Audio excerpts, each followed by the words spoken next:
તમને દર વખતે ટેપ પડી ગઈ છે? નહીં, એ વાતના ટેવ નથી પડી. હા, તો કેમ દોડી આવ્યા છે? અરે આવું મારો અધિકાર છે. અરે એ ટીડીઓ છે, ક્લાસ 2 અધિકારી છે, કેમ? મારી ફરજ છે. એને તકલીફ હોય તો એની ફરિયાદ કરે. મારી ફરજ છે આવવાની. એને તકલીફ હોય તો એની ફરિયાદ એટલે એને ખબર કરે. પડે. એમ તમને વ્યક્તિગત કેમ ફરજ પર નથી. ધ્યાન આવી જાય પણ છે? મારો અધિકારી છે. આટલો મોટો ભ્રષ્ટાચાર મારા થયો સરકારનો અધિકારી છે. મનરેગામાં નલસેજરમાં ભ્રષ્ટાચાર થયો, કેમ નથી દોડી આવ્યા તમે?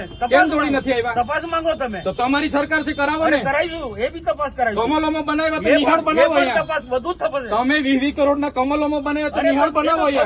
બધું થશે. આવી રીતના માહોલ બગાડવા ડેડિયાપાડામાં દોડી નહીં આવતા. અરે અમે મારો બેઠા વિસ્તાર છે. છે. અમે અહીંયા બેઠા છે ધારાસભ્ય સંસદ તરીકે. સભ્ય છું. એ 4 તારીખે ખબર પડે. 4 તારીખે ખબર ભાન અવડાય. सर, जब एक यूजर अपना मोबाइल फोन रिचार्ज कराता है तो उसे अपने रिचार्ज प्लान के हिसाब से डेली की डेटा लिमिट मिलती है, 1.5 GB, 2 GB या 3 GB प्रतिदिन।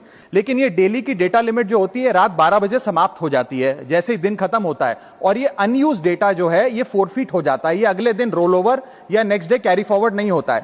कंज्यूमर से पैसा तो पूरे डेटा का लिया जाता है, लेकिन ये अनयूज डेटा, जो बचा हुआ डेटा होता है, ये एक्सपायर हो जाता है जैसे दिन समाप्त होता है। सर, फर्ज करिए कि महीने की शुरुआत में आपने अपनी गाड़ी में 20 लीटर पेट्रोल भरवाया, महीने के अंत तक 15 लीटर पेट्रोल कंज्यूम हो गया, 5 लीटर बच गया, तो क्या महीने के अंत पे पेट्रोल पंप वाला आकर आपको कहता है कि 5 लीटर पेट्रोल वापस कर दो क्योंकि उसकी वैलिडिटी समाप्त हो गई? नहीं, क्योंकि आपने पैसा पूरे 20 लीटर का दिया है। ठीक इसी तरह जितने डेटा का पैसा हमसे लिया जाता है उतना डेटा हमें यूज करने दिया जाए, वो एक्सपायर ना हो। ये हमारे मेहनत के पैसे से खरीदा गया डेटा है। और सर, चालाकी देखिए, आजकल के रिचार्ज प्लान्स में डेली की डेटा लिमिट होती है, मंथली की डेटा लिमिट नहीं होती, क्योंकि मंथली की डेटा लिमिट के अंदर मैक्सिमम डेटा की खपत का कंज्यूम करने की प्रोबेबिलिटी यानी कि संभावना ज्यादा होती है। एक महीने के भीतर या मान लीजिए 4-7 दिन कोई व्यक्ति व्यस्त है या बीमार है, लेकिन बचे हुए दिन में या जब उसकी छुट्टी होती है वो ज्यादा डेटा कंज्यूम कर सकता है, इसीलिए मैक्सिमम डेटा मंथली प्लान में कंज्यूम होता है। इसके चलते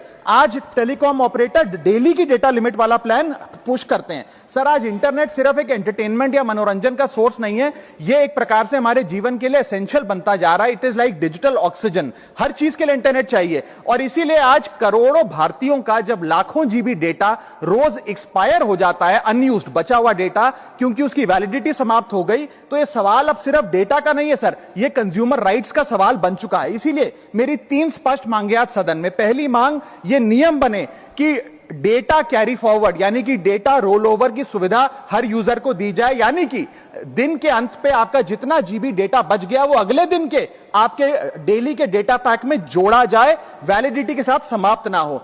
दूसरा पॉइंट, अगर महीने के अंत में काफी बड़ी मात्रा में आपका डेटा एक्यूमुलेट अगर हो जाता है, बच जाता है, तो यूजर को ऑप्शन दिया जाए कि इस डेटा की वैल्यू का एडजस्टमेंट वो अपने रिचार्ज प्लान के अगेंस्ट कर सके, यानी कि अगले महीने वो जितने वैल्यू की रिचार्ज कराता है उसमें से छूट मिले, डिस्काउंट मिले अनयूज डेटा की मार्केट वैल्यू के अनुसार। जैसे कि बिजली की खपत आप जितनी करते हैं, जितने यूनिट, उतना ही पैसा भरते हैं, ठीक उसी तरह जितने जीबी डेटा कंज्यूम करें उतना ही पैसा वसूला जाए, उससे ज्यादा ना वसूला जाए। और थर्ड नियम जो बनना चाहिए वो ये है कि अनयूज डेटा को आपका डिजिटल एसेट माना जाए, और जिस प्रकार से हम पैसा ट्रांसफर कर सकते हैं, डेटा ट्रांसफर अलाउड होना चाहिए। यानी कि यदि आज मेरा कुछ बचा हुआ डेटा है डेली पैक के अनुसार, मैं अपना बचा हुआ 1.5 GB अपने परिवार वालों को ट्रांसफर कर सकूं।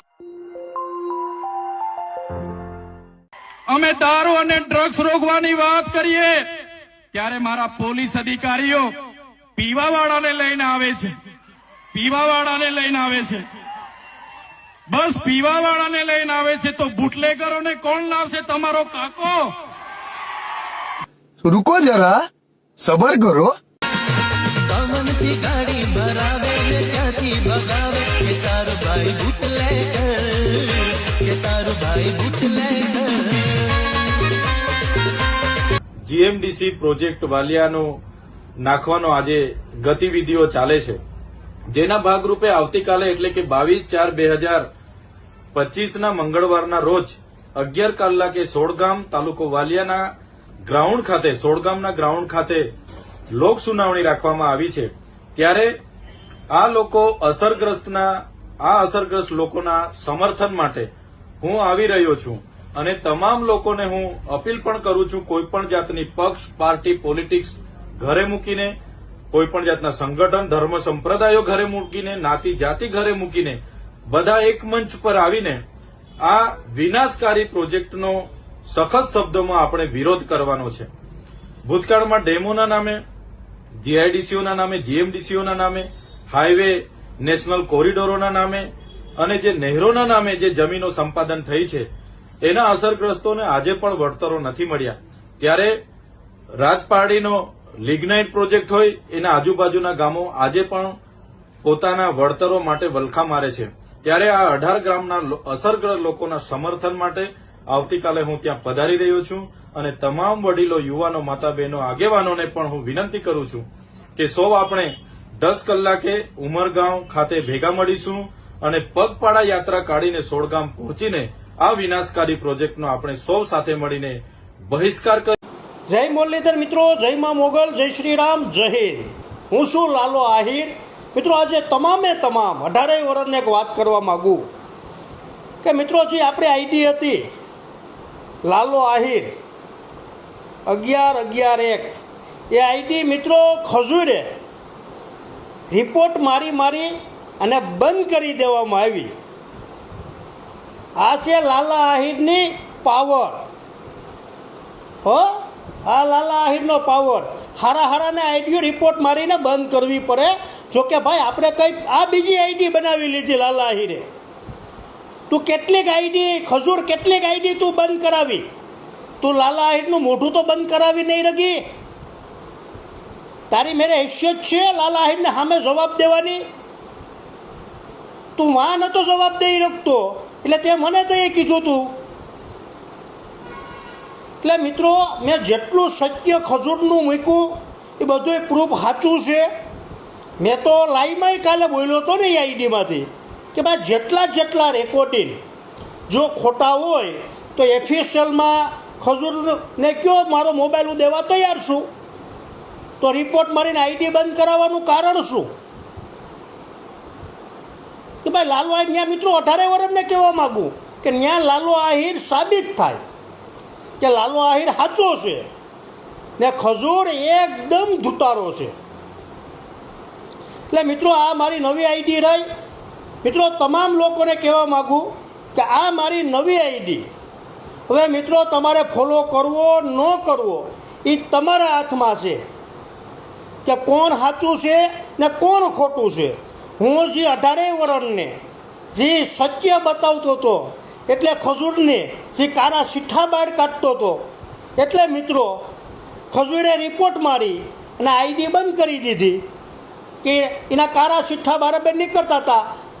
મિત્રો મને સપોર્ટ તો જોકે મને 18 વર્ષ સપોર્ટ કરે એવું નથી કે મને નથી કરતા ભાઈ, મને દિલથી સપોર્ટ કરે.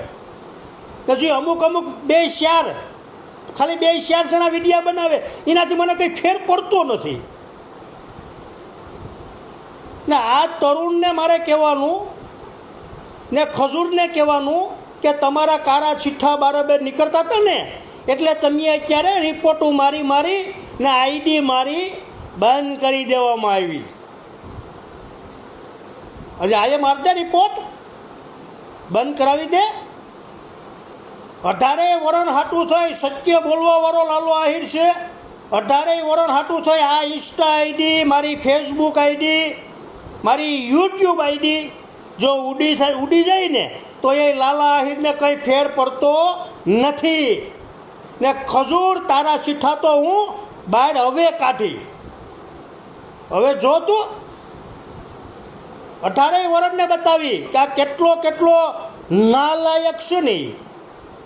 મિત્રો તમે જોજો. એટલે આપણે આના હવે હું કારા છીઠ્ઠા બહાર પાડીશ ખજૂરના. એટલે મિત્રો તમે 18 વર્ષ જોજો ને 18 વર્ષને વિચારવાનું છે કે લાલો આહિર આમાં સત્ય બોલે કે ખજૂર સત્ય બોલે. અમુકમાં મિત્રો અમુક હમણાં કંઈક એના વિડીયા કટકા વાયરલ છે તો ખોટો નાટક કરતો તો રડવાના ખજૂર કે હું ટપોડીઓને જવાબ ન આપું ને તમે ઇન્સ્ટા ગંદુ કરો ને લાપડા તારા સીઠા બરાબર નીકળે તો એ તું જ કરે, બીજા કોઈ નથી કરતા. મોટો ટપોડી તું છો ખજૂર. તું ને તારો ઓલો ઠળિયો, તારો ભાઈ ઓલો ઠળિયો છે ને ખજૂરનો એક ઠળિયો એ છો. બે એટલે બે મોટા ટપોડી છો તમે. તમે ફંડના નામે તમે કેટલું ભેગું કર્યું ને એ હું પબ્લિકને એવી બતાવી. એટલે મિત્રો 18 વર્ષને કહેવા માગું કે હવે તમારે નક્કી કરવાનું છે. મને ફોલો કરો ન કરો મિત્રો એ તમારા હાથમાં છે, પણ હું 18 વર્ષનો સત્ય બતાવતો હતો ને એટલે આ ખજૂરે આઈડી બંધ કરી દીધી મારી રિપોર્ટ મારીને. ખજૂરે ને ઠળિયાએ બેયે. હવે આ ખજૂરના ઠળિયા તો હવે હું કાઢી. બાપ જ હોય. આમ જો આમ ખુલ્લે આમ. હા 18 વર્ષને નક્કી કરવાનું છે કે મને સપોર્ટ કરવો કે આને તમે સપોર્ટ કરો. જે માણા ખોટો હોય ને એ માણા કોઈ દિવસ રિપોર્ટ ન મારવા જાય, એટલું યાદ રાખી લેજો મિત્રો. જય મુરલીધર, જય શ્રી રામ, જય હિન્દ. સમજાઈને વંદન, બાકી અભિનંદન. જય શ્રી રામ.